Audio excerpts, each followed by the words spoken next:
플러팅 하는 거 보고 불려시다 욕만 할 게 아니라 배울 건 배워야 되거든요. 과거 남친들한테 자기가 창피하다 그런 얘기를 했었거든요. 그분들은 현숙님의 존재 자체도 이미 까먹고 가정생활에 충실하고 있을 수도 있거든요. 이분이 하시는 화법이 점쟁이들이 많이 쓰는 화법을 쓰세요. 그 멘트가 딱 눈에 띄더라고요.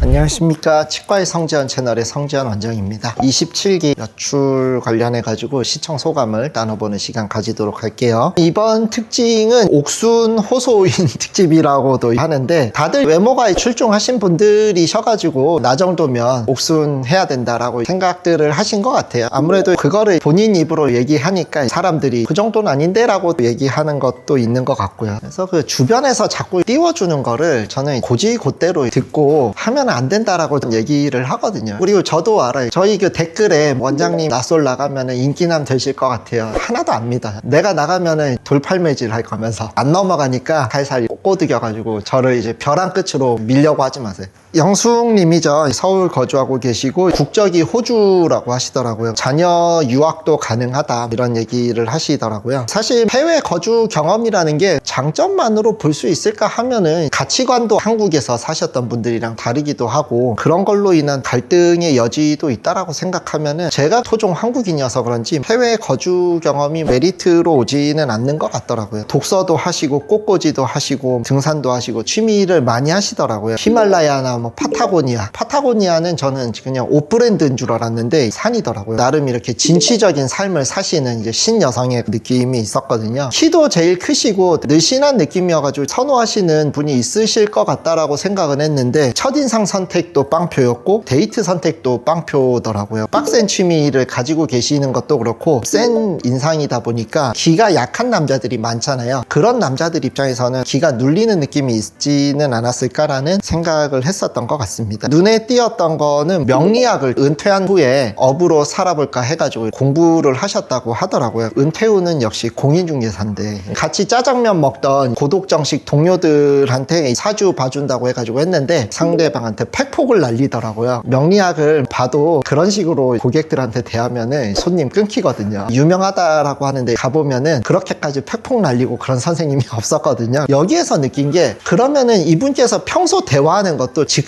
직설적이다라고 느끼실 수도 있을 것 같아요. 여성 출연자뿐만 아니라 남성 출연자들한테도 얘기하는 게 세게 말이 나갔을 수도 있겠다. 그래서 선택을 못 받으셨나 생각을 했었던 것 같습니다. 다음은 정숙님이죠. 포항에서 회사를 다니신다라고 하더라고요. 가장 화두가 된 게 장거리가 가능할 것이냐. 이분도 장거리를 하긴 하겠지만 부울경을 선호한다라고 하셨거든요. 본인도 장거리가 힘들고 싫은 거잖아요. 그냥 그 지역에서 만나면 되지 않을까. 특히 포항 같은 경우는 남초 도시로 알고 있거든요. 거기에서는 본인의 마음에 드는 사람이 없다라고 생각을 하셔서 전국구로 범위를 넓혀보신 게 아닌가. 범위를 넓히면은 나를 원하는 사람도 그만큼 많아지기는 하지만 그만큼 경쟁자도 많아지는 거잖아요. 성과가 있을지 모르겠더라고요. 보면은 이제 장거리를 하겠다라고 하더라도 나도 좀 더 움직이겠다 이런 어필이 있거나 하지는 않는 것 같거든요. 상대방이 자기한테 맞춰줬으면 하는 뉘앙스를 풍기는 것 같아요. 나는 장거리고 선택은 네가 해. 어떤 남자가 이거를 감내하면서 만날까. 처음에 한두 번이야 가는데 두 번, 세 번 가면은 지치거든요. 사람이 다 그래요. 내가 어딘가에 희생을 했으면은 상대방도 거기에 걸맞는 희생을 해주거나 그만큼 나를 만족시켜 주기를 바라는데 이 사람을 만나기 위해서 포항이면은 수도권에서 한 5시간 보거든요. 차로 뭐 3시간 반에서 4시간인데 차 막히면 5시간 가는 거죠. KTX로 2시간 20분 정도 걸리더라고요. KTX를 타고 출발해서 2시간 20분이면은요 최소 3시간에서 3시간 반은 잡습니다. 일단은 기차가 버스나 지하철처럼 편한 시간에 기다려서 타는 게 아니에요. KTX 타러 가는 시간도 또 있어요. 가는 동안 차 막히거나 할 수 있기 때문에 시간 여유 두고 출발해야 되죠. 그러면은 차 타기 전에 1시간 KTX 내리잖아요. 그러면은 KTX 역들은 보통은 고속철도역이기 때문에 시내랑은 또 버스 타고 30분 이상 타고 들어가야 됩니다. 앞에 1시간 뒤에 1시간은 최소한 붙여야 돼요. 그러면은 그냥 4시간 반이거든요. 이거 어떻게 해요? 하시는 분 있으시면은 정말 사랑꾼으로 인정하 인정합니다. 현실적으로는 어렵다. 장거리가 결실이 되려고 하면은 여러 가지 조건이 만족이 돼야 되거든요. 첫 번째로는 한 명이든 두 명이든 확 꽂혀야 돼요. 저 정도 거리와 시간을 감수하더라도 저 사람을 만나고 싶다라는 강력한 의지가 있어야 되는데, 지금 뭐 영수도 그렇고 상철도 그렇고 고민하고 있잖아요. 이걸로는 안 됩니다. 그리고 계속 할 수는 없어요. 아무리 꽂혔다고 하더라도 감정의 정도라는 거는 점점 낮아지잖아요. 그냥 짧은 시간 동안 장거리 연애에서 알아보다가 3개월 내로 빨리 결혼하자, 이런 정도 플랜을 가지고서야지 우리 일단은 만나보자 하면서 세월 네월 보내면 흐지부지 될 가능성이 높다. 세 번째로는 조금 더 시간이 지나서 결혼까지 가거나 하면은 합칠 의지가 있어야 돼요. 결국에는 그 지역에 있어야 되는 게 직업 때문에 그렇잖아요. 그러면은 둘 중에 하나가 상대방이 나한테 온다고 했을 때 내가 이 사람의 생계까지도 책임질 수 있을 정도로 한쪽이 벌이가 괜찮다 하면은 포기하고 올 수도 있다라고 생각을 하고요. 아니면은 상대방이 옮겨도 커리어에 크게 영향이 없다. 근데 이 세 가지를 바늘구멍을 뚫고 하기가 쉽지 않기 때문에 장거리는 거의 불가능하다고 생각합니다. 단적으로 얘기할게요. 저는 진짜 카리나가 있어도 장거리는 불가. 네, 물론 카리나가 절 만날 일은 없죠. 취미가 헬스하고 스킨스쿠버라고 하셨는데, 바닷가에 있다 보니까 스킨스쿠버를 하실 수 있겠다라고 싶기는 하는데, 결혼 정년기 분들이 빡센 취미나 이성과의 접점이 많은 취미는 상대방 입장에서는 조금 꺼려질 수 있겠다라고 생각이 들더라고요. 나도 그걸 같이 즐길 수 있으면 좋은데 그게 아니면 꺼려지는 게 있지 않을까. 낚시 과부라는 얘기가 있거든요. 낚시를 취미로 가진 남자의 배우자 같은 경우는 과부처럼 주말만 되면 나가가지고 며칠 밤 있다가 돌아오고, 남자 입장에서도 빡센 취미는 걱정을 하게 되는 게 있지 않나. 주 1회 만남이 이제 뭐 적당하다라고 하는데요. 장거리가 안 되는 이유 중에 또 하나가 이거예요. 결국에는 주말에 주 1회만 만나게 될 거잖아요. 어떻게 되냐면 주 1회가 상대방도 그렇고 내가 그럴 수도 있고, 주말에 스케줄이 있어. 회사에서 워크숍을 가야 돼. 그러면 2주에 한 번이 돼버리거든요. 이게 텀도 사실은 주 1회를 하기가 어려워요. 근처에 있으면은 그날 못 보면 뭐 다른 날 보자, 이런 대안이 생기는데 그게 어려울 수 있다. 타칭 포항 옥순이다. 임원분이시면은 자기 부하 직원은 예뻐 보이거든요. 저도 저희 직원들 제 눈에는 다 아이돌입니다. 그리고 이제 공대 다니시면서 끊임없이 연애를 하셨다라고 하는데, 굳이 방송에 나와서 얘기하는 게 좋은 건지는 모르겠다. 회식도 잦다라고 하시더라고요. 주 2회까지도 한다라고 하는데, 이것도 남자 입장에서 장거리 연애까지도 해야 되는 입장에서는 좋아할 요소는 아닐 것 같다. 첫인상 선택 4표 받았고요. 데이트 선택에서도 장거리라는 큰 마이너스를 뚫고도 2표를 받으셨죠. 본인은 상처를 원하고 광수한테는 애둘러서 거절을 표시한 것 같아요. 정작 내가 원하는 상철은 크게 아쉬울 게 없으니까 나한테 적극적이지는 않은 딜레마에 빠져 있는 상태가 아닌가 싶습니다. 제가 봤을 때는 여기서 최종 커플이 되든 안 되든 크게 의미는 없지 않을까. 영철님이 부산이라고 어필하긴 했거든요. 근데 부산도 포항이랑 그렇게 막 가깝지는 않기 때문에 제 생각에는 이것도 그렇게까지 전망이 좋을까 하는 생각은 드네요. 정숙님이 이런 큰 불리함을 가지고도 인기녀로 등극할 수 있었던 그런 이유는 외모도 있겠죠. 남자들 입장에서 성형한 티가 그렇게 많이 나지 않는 과한 느낌이 아닌데도 여성적인 매력이 있는 그런 느낌이라 인기가 있는 것 같다. 그리고 이제 플러팅 하는 거 보고 불려시다 욕만 할 게 아니라 배울 건 배워야 되거든요. 제가 봤을 때는 이분이 처세면에서 나쁘지 않은 부분도 있었던 것 같아요. 선택을 많이 받았을 때 괜한 질투를 사지 않기 위해서 자기를 낮추려고 하는 부분도 있고요. 유머나 대화를 함에 있어서 남자들 입장에서 많은 노력을 하지 않고도 할 수 있게끔 잘 도와주는 것 같아요. 리액션도 좋으시고 본인도 유머러스한 표현들을 하기도 했죠. 그런 부분에 있어서 성격적으로는 매력이 있다. 또 하나의 장점은 당연하게 생각할 수도 있는 상대방의 희생 또는 배려에 대해서 포인트를 짚어가지고 감사의 표시를 한다거나 하거든요. 어디서 제가 그걸 느꼈냐 하면은 다대일 데이트를 하러 가면서 운전까지 해주셔서 감사합니다라는 표현을 하거든요. 어떻게 보면은 데이트 하는 데 있어서 남자가 운전하는 거 당연한 거 아니야 라고 생각하시는 분들이 굉장히 많잖아요. 상철님도 그동안 그런 분들을 많이 만났을 거라고 생각을 하는데, 이 사람은 이걸 당연하게 생각하지 않고 감사하다라는 표현을 한다는 점에서 이분이 남자들이 이 여자 뭐지라고 느낄 만한 그런 포인트를 건드릴 줄 안다. 상철이 고기도 나서서 구우니까 그것도 막 운전도 하셨는데 고기도 구워주신다고 좋게 얘기를 하잖아요. 내가 뭔가 상대방한테 얻어내고 싶잖아요. 나 이거 해줘라는 표현은 상대방 입장에서는 반감을 가질 수도 있고, 내가 이걸 왜 해줘야 되지? 이럴 수도 있거든요. 근데 이렇게 한 거에 대해서 알아주고 칭찬도 해주고 감사 표시해 해주잖아요. 그러면은 더 해주고 싶은 욕구가 이렇게 생기거든요. 그래서 정숙님이 이런 부분에 있어서는 이전에 보이지 않았던 캐릭터였다라고 생각이 되어지는 부분이 있었던 것 같아요. 이런 부분은 정숙님한테 배워야 될 부분이 아닐까. 핫팩 같은 경우도 보통은 남자가 여자한테 챙겨주는 게 일반적인데 먼저 남자들한테 챙겨주는 거, 여성이 먼저 배려하는 모습을 보이면은 더 큰 울림으로 오기도 하거든요. 그래서 정숙님이 괜히 인기가 있는 건 아닌 것 같다. 반면에 이제 상철한테 눈빛으로 이렇게 나가자 사인을 주는 거나 아니면은 패딩 누구 거예요 하면서 자연스럽게 들어가는 부분에 있어서는 이성과의 접점이 많았던 것 같다라는 느낌을 주기는 하는 것 같더라고요. 그래서 그런 부분은 안 좋아하는 분들도 있을 것 같다. 순자님이죠. 92년생이시고요. 고향은 대구셔서 그런지 경상도 말투를 잘 쓰시던데 경상도 말투가 귀여운 느낌도 주는 것 같기는 하더라고요. 이분께서는 장거리 연애 가능은 한데 끝나고 같이 저녁도 먹고 하면 좋겠다 이런 얘기 하신 거 봤을 때는 이분도 장거리는 선호하지는 않는 편인 것 같아요. 한 표 한 표 받았죠. 시작은 나쁘지 않은 게 아닌가 싶습니다. 이분께서 자기소개하면서 화제가 됐던 게 난소 플러팅이라고 표현이 됐던데 난소 나이 24살이었다 이런 얘기를 했는데 난소 나이 말씀을 하셔가지고 저도 예전에 친구들과 있었던 데서 비슷한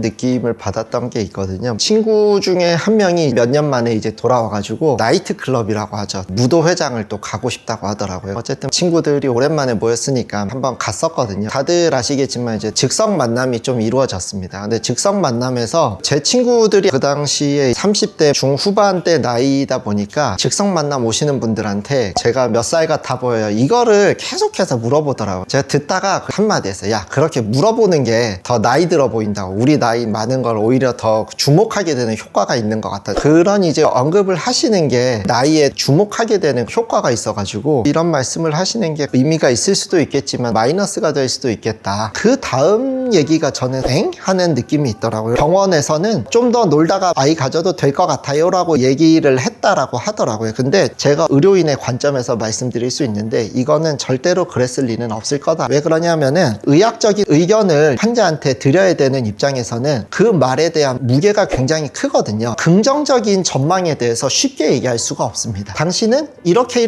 해도 괜찮을 거예요 라고 얘기를 했다라고 쳐봐요. 근데 사람 일은 어떻게 될지 모르는 거거든요. 이 사람한테 얘기했던 대로 긍정적일 수도 있지만 안 긍정적일 수도 있거든요. 그렇게 됐다라고 하면은 그 책임은 온전히 저한테 돌아올 가능성이 높습니다. 순자님이 이제 이 얘기를 듣고서 여유를 가지다가 늦게 임신 준비를 하셨는데 자연 임신을 하는데 어려움이 생기고 예상했던 긍정적인 상황이 안 발생했다라고 하면은 순자님은 긍정적인 전망을 했던 의료진을 탓하거나 책임을 물을 수밖에 없거든요. 그래서 어떤 의사든지 긍정적인 전망을 하는 거는 절대로 하지 않습니다. 본인께서 이런 얘기를 뭔가 들었다라고 얘기하는 거는 의료진이 아닌 사람한테 좋은 얘기로 들었던 얘기를 병원에서 들었다라고 착각을 했을 수도 있고 조금 나쁘게 생각하면은 이런 자신의 좋았던 결과를 부각하기 위해서 과장이나 거짓도 섞였을 수도 있다라고 저는 생각을 하거든요. 이거는 고지고대로 믿을 건 아니다. 영식이랑 타고 돌아왔는데 영식이 말실수해서 영식님 성격 자체가 두루두루 챙기려고 하고 저도 그런 성격이 없지는 않거든요. 누군가 소외되면은 좀 약간 신경이 쓰여. 알아서 잘 처신을 해야 되는데 직진 선언을 거의 한 마당에서 그러니까 마음이 식는 느낌이 있기는 하더라고요. 나는 솔로가 그런 부분에서는 참 어려운 것 같아요. 누구랑 관계를 잘 유지하면서도 주변도 생각해야 된다는 점에서. 근데 원래 그런 데니까. 다음은 이제 영자님이죠. 코이카라고 해서 개발도상국에 필요한 사업을 지원하는 공공기관에 근무한다. 인터뷰하면서 하나에 꽂혀야 된다 이런 표현 쓰셨고 양아치상에 끌려야 된다 이런 말씀 하셨는데 하나에 꽂혀야 된다라고 해도 나머지를 아예 안 보시는 건 아닐 거예요. 이분도 기준을 충족시키기가 쉽지 않은 것 같아요. 과락은 없어야 되면서 하나에서는 정점을 찍어줘야지 이분은 끌린다라는 거잖아요. 양아치상에 끌리면서 내면은 순둥해야 된다라고 하셨는데 뜨거운 아이스 아메리카노 같은 느낌일까요? 사람의 표정이나 내면이 외모로 드러나는 시기가 되면은 모순된 외면과 내면은 찾기가 어렵다라고 저는 생각을 하는 편인 것 같아요. 이런 부분을 만족시킬 분이 있을지는 모르겠다. 해외 근무가 2년 정도 필수라고 하셨거든요. 쉽지 않을 것 같다라는 생각이 드는 게 어디 뭐 미국이나 유럽 같은데 주재원으로 간다 이러면은 온 가족 다 언어도 배울 겸 따라가는 경우가 있기는 하거든요. 그리고 주거비에 대한 지원도 이렇게 좋고 하면은 따라갈 만도 하는데 개발도상국으로 이제 사업을 하기 때문에 해외 근무가 개발도상국으로 갈 가능성이 높고 높거든요. 그렇게 되면 아이가 있다라고 하면 아이하고 남편만 남겨두고 해외 근무를 해야 되는데 가족이 잘 유지가 될 수 있을까 걱정이 드는 것 같아요. 가족끼리는 붙어 있어야 되는데, 그리고 2년 정도 해외 근무해야 된다라고 하잖아요. 이거는 항상 변수가 있어요. 다들 해외로 나가기 싫어할 거잖아요. 그러면은 2년이면 되겠지 했던 게 3년이 되고 4년이 되는 경우도 저는 많이 봐왔거든요. 왜냐하면은 내가 거기를 접고 한국으로 돌아오려면 나를 바톤 터치해 줘야 될 사람이 있어야 되는데 그게 수급이 안 되면은 돌아가기 힘들어지는 경우도 있긴 하거든요. 이런 부분이 결혼한 다음에 걱정되는 부분이 될 것 같다. 원래는 기독교를 걱정스럽게 봐서 기독교는 피하려고 했었던 것 같은데 광수님이 성향도 좋으시고 직업적인 부분도 어필이 됐을 수 있었겠죠. 그래서 광수님을 한번 알아보고 싶다고 했었던 것 같아요. 그런 부분도 극복을 하실 수 있을지는 봐야 되지 않을까. 다음은 옥수님이죠. 용산에서 쭉 사셨다라고 하더라고요. 할아버지 때부터 사셨다. 그런 얘기하는 거 보면은 서울 밖으로는 조금 더 나갈 의향은 없으신 분이다. 인프라가 좋고 서울의 최중심부잖아요. 이런 분들은 지방 가면은 솔직히 우울증 걸립니다. 인상 깊었던 게 본인이 원하는 상대방에 대해서 A4 용지 7장인가를 썼다. 그거 봤을 때는 이분은 어렵겠다라고 생각을 했는데 데이트할 때 보니까 그걸 다 원하는 건 아니고 요런 사람만 피했으면 좋겠다라고 이제 몇 가지 말씀은 하시더라고요. 바이크 타는 사람이나 주기적 동호회 나가야 되는 사람 충분히 납득이 되는 기준이었던 것 같아요. 동물 싫어하시는 분은 싫다라고 했는데 여기에서 명확하게 해야 되는 게 동물을 싫어하지만 않았으면 좋겠다라는 정도인지 아니면은 내가 키우는 동물을 같이 키울 의향이 있어야 되는 건지. 저도 동물을 좋아는 하는데 이게 키우는 문제는 다른 문제라고 생각을 하거든요. 본인이 동물을 이렇게 많이 키우고 있어서 그런 기준을 내세운 건지에 대해서는 확인해보고 싶은 생각은 들었던 것 같고요. 인상 깊었던 거는 뭐냐면은 영수와의 데이트에서 영수의 시니컬하고 냉랭한 태도에 대해서 당신은 이런 사람인 것 같다라고 얘기를 했었는데 사실 그 내용들이 영수가 첫날 태도나 사람들이랑 대화하는 걸 보면은 누구나 다 알 수 있는 내용이었다라고 생각을 하거든요. 근데 왜 상대방 입장에서 나를 꿰뚫어 보고 있느냐라고 느꼈냐. 이분이 하시는 화법이 점쟁이들이 많이 쓰는 화법을 쓰세요. 그 멘트가 딱 눈에 띄더라고요. 겉은 차가운데 속은 따뜻한 사람인 것 같아요. 겉은 차갑다라는 거는 그냥 그 사람 태도 보면 알잖아. 근데 속은 그렇게 차갑진 않다라는 얘기를 함으로써 상대방 입장에서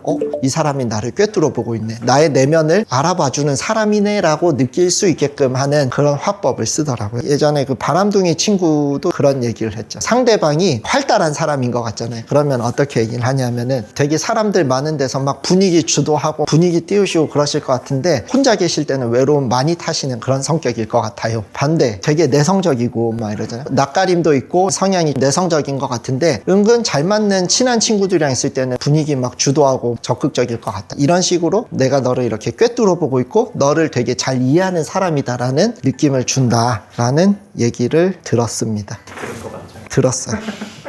참고로 그 친구는 애 낳고 잘 살고 있어요.